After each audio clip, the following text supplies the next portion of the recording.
Finally ধরা পড়ল পাখিদের শত্রু ছোট ছোট ইঁদুর। আলহামদুলিল্লাহ ইঁদুরগুলোকে কিন্তু আজকে সাকসেসফুলি আমরা খামারের বাইরে বের করে আনতে পারছি। লাভবার্ডের ব্রিডিং বক্স থেকে এর আগে আমরা ইঁদুর ধরতে পারি নাই পুরোপুরি, তবে আজকে চেষ্টা করব পুরোপুরি সবগুলো ইঁদুরকে আমরা ধরে কলোনির বাইরে বের করে আনার। তো ভিডিওর সাথেই থাকুন, জানি না পারবো কিনা, এখনো ঢুকি নাই। তো চলুন দেখি কি অবস্থার বক্সের ভিতরে। আশা করি ইঁদুর আছে।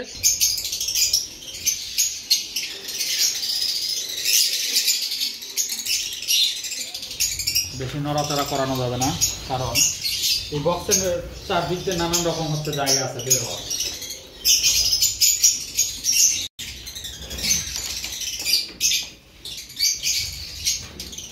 বক্সটাকে এবার আমরা এমন একটা জায়গায় নিব যেখান থেকে ইঁদুর এই বক্সের ভিতরে থেকে বের হলেও পালাতে পারবে না। আমাদের আগের অনেক ভিডিওতে আপনারা দেখেছেন আমাদের বাড়ির বাইরে একটা মাছের জন্য হাউস আছে। আমি চিন্তা করলাম এই হাউসের ভিতরে এনে যদি বক্সটাকে আমরা খুলি, ইঁদুর যদি বের হয়ে দৌড়ো দেয় তারপরেও এখান থেকে পালাতে পারবে না। আর দেখতে পাচ্ছেন হাউজের চারপাশে যেহেতু প্লাস্টার করা, এখানে ইঁদুর এর গা বয়ে উপরে উঠতে পারবে না এবং এর ভিতর থেকে বের হতে পারবে না। তো যার ফলে এই জায়গাটাই আমি বেছে নিলাম আসলে ইঁদুরগুলোকে ধরার জন্য। আর যেহেতু বক্সটা এখানে খুলছি, তো একদম প্রপারলি এই ইঁদুরগুলো আমাদের এভিয়ারিতে ব্যাক করার আর কোনো সম্ভাবনা নাই। তো এইটা চিন্তা করে এখানে আমরা বক্সটা আনছি। তো আপনারা দেখতে পাচ্ছেন এখানে কিন্তু আমরা বক্সের ভিতরে কিন্তু এখনও বাচ্চাগুলো আছে। বাচ্চাগুলোকে আমরা কিছুই করি নাই, যে কারণ এই বাচ্চাগুলোর জন্যই বড় ইঁদুরগুলো আবারও এখানে আসছে। এবং আজকেও কিন্তু আমরা বক্সটা একইভাবে রেখে দিব, যাতে করে যদি আমাদের কলোনি এভিয়ারিতে আরও 2-1টা ইঁদুর অবশিষ্ট থাকে, সেগুলো যাতে এই বক্সের ভিতরে এসে বসে থাকে, যেটাকে আমরা পরবর্তীতে এখান থেকে আলাদা করতে পারবো। তাছাড়া কলোনি থেকে ইঁদুরগুলোকে সরানো বা কলোনিতে ইঁদুরগুলোকে অন্য কোনোভাবে নিয়ন্ত্রণ করা কিন্তু সম্ভব না।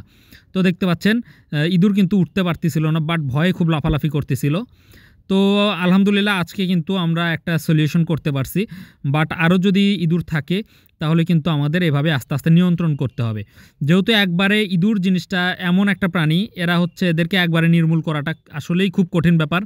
এরা বারবার বাইরে থেকে আসতেই থাকবে এবং ছোট ইঁদুরের রাস্তাগুলো বন্ধ করতে করতে আমার জানা নাই যে এমন কোনো জায়গা ফাঁকা আছে কিনা যেখান দিয়ে ইঁদুর ঢোকে।